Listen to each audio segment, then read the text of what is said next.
Hey, thanks for hosting me here today at your offices at the Denim Group. Welcome. Thank you very much. Where you've been the principal for how many years? Oh, Lord, you would ask me that. I'm going to say a decade plus a few more years. Awesome. Not counting, Awesome. but yeah. So we're going to fast forward to last year. Mayor Nierenberg asked you to chair the Airport Planning Committee. Tell me a Yes. little bit about the work that's been done there. So about a year worth of work, and it's, we like to call it the Mayor's Committee. It's Air System Development Committee. That's, I think, the full-time airport guys actually hold me to that all the time, but I always call it the Mayor's Committee.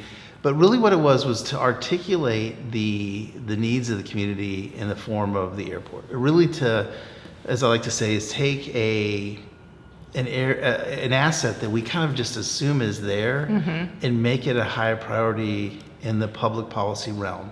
And what I think it's right to say is over 10 or 15 years, it really has never been a focus of the community. Not a priority. I have told this story many times, but I went through 10 years worth of city council budget priority memos, and there wasn't a single mention of the airport. Right. So that is our challenge. We have a community that has a huge asset that behind the scenes is bringing people in as its first impression, but also drives economic growth. To put it another way, the lack of a first-class airport really puts us at a disadvantage, particularly in a convention-driven business and a very tourism-driven economy. So while the committee is doing its work, the airport has also been launching its strategic planning process, I believe, back in August. That's correct. How do those two kind of intersect? Where are you seeing the intersection? Yeah, that's a great question. We get asked all the time. Yeah. And we got our own committee members ask that question. Essentially what we've done, there's an FAA mandated study that has to be accomplished. We piggybacked off of that and used the strategic, the data and the strategic input from that process to what they're looking at is really the 10 to 15 years of demand and what I call very tactical things. Where does the airport need to grow given those demand pictures? What we're doing is adding essentially a layer of vision on top of that. It sounds a little bit corny, but we're saying this is where the community wants the airport to be, regardless of what FAA mandated requirements are out there. And let me give you a specific example. One thing that the committee learned throughout the process is that the FAA, through its granting process, pays for much of the airfield infrastructure. Runways, taxiways, tower, electronics, all that. It's the terminal facilities that the local municipalities or authorities typically pay for. Right.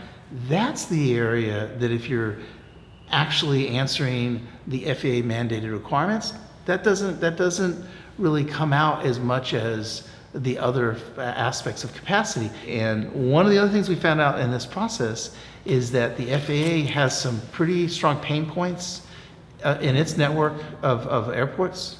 We're not perceived to be one of those pain points. And that's important. So we've got to articulate our vision in spite of the fact that at the FAA level, the national level, we are not viewed to have a problem. And at the state level, if you go to Austin right now, I don't think there's a lot of bills being filed at the ledge to, enhance San Antonio's airport experience. Right. I mean, these are perceived to be local issues around economic development and perception. And essentially what our goal has been, even if it's unarticulated, is to take what many have perceived to be an economic development liability, which I vehemently disagree with, and take that and make that into a economic development strength. So let's talk just a minute about the differing opinions. And really one of the things that the committee was put together for was a differing opinion of, do we expand on the current location and do we grow there, or do we look at land acquisition north of San Antonio? Tell me a little bit about your thoughts on where we landed there. Let me start by saying there was no predestined outcome for this process. I give credit to the mayor about that. I give credit to the powers that be. And as a matter of fact, multiple times throughout the process, they said, let's wait for the process to work out. It was data-driven, fact-based. And that was that's where most of the energy was spent in the first 9 months, is to answer that question. We looked at it from many different angles, not just the north, but also looked at the south, looked at Port of SA and that airfield, which is, by the way, owned by the U.S. Air Force. We looked at the southern part of Bexar County, available real estate. And what we ended up with is we found no compelling reason to move the airport for 2 or 3 reasons. Number one, the cost would be at the low end 3 to 4 billion, upwards to 8 billion for land acquisition, rights of way, and everything.